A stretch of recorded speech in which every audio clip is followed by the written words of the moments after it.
ప్రభునందు ప్రియులైన మీకందరికీ యేసుక్రీస్తు ప్రభువారి నామములో శుభవందనాలు తెలియజేస్తూ ఉన్నాం.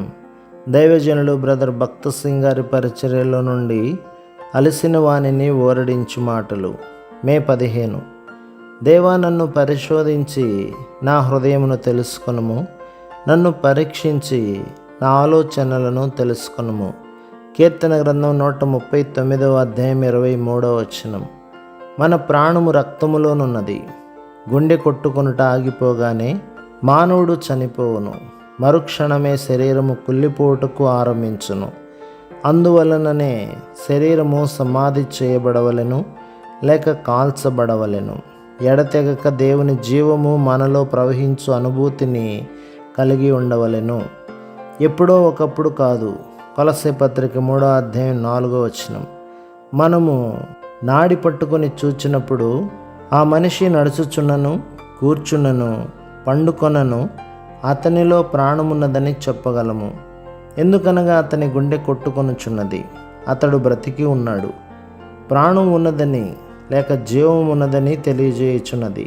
యేసుక్రీస్తు ప్రభు యొక్క ప్రేమ మనలో ఎడతెగక ప్రవహించుట వలన మనము బ్రతికి ఉండగలము.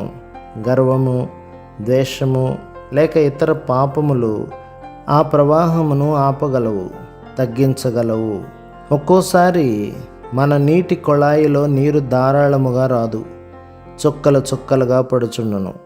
నీటి గొట్టమును తెరిచి అందులోని మురికిని తీసివేసిన ఎడల అప్పుడు నీరు సమృద్ధిగా ప్రవహించును. నీలో దేవుని జీవము ఏ విధముగా ప్రవహించుచున్నది? చుక్కలుగా లేక సమృద్ధిగా, ధారాళముగా ప్రవహించుచున్నదా? దేవుడు మనము సమృద్ధి అయిన జీవము గలవారమై ఉండవలనని కోరుచున్నాడు. ఆయన మనకు సమస్తమును సమృద్ధిగా నీయవలనని కోరుచున్నాడు.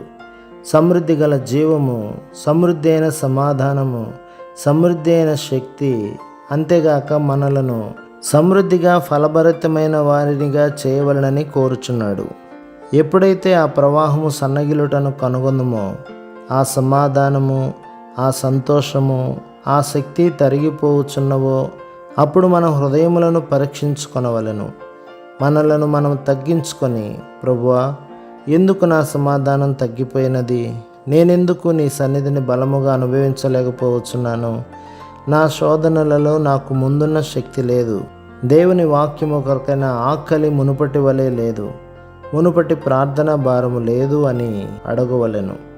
ఎచ్చటనో కొంత ఆటంకం ఉన్నది, అది తొలగింపబడవలెను. అప్పుడు మనము, ప్రభువైన క్రీస్తు, నీవే నా నీతి, నేను నిన్ను గట్టిగా పట్టుకొనుచున్నాను అని ఖండితముగా చెప్పగలము. నీ స్వశక్తి మీద, నీ స్వయం మీద ఆధారపడవద్దు. ఆయన జీవమును ఎడతెగక కోరుకొనుము.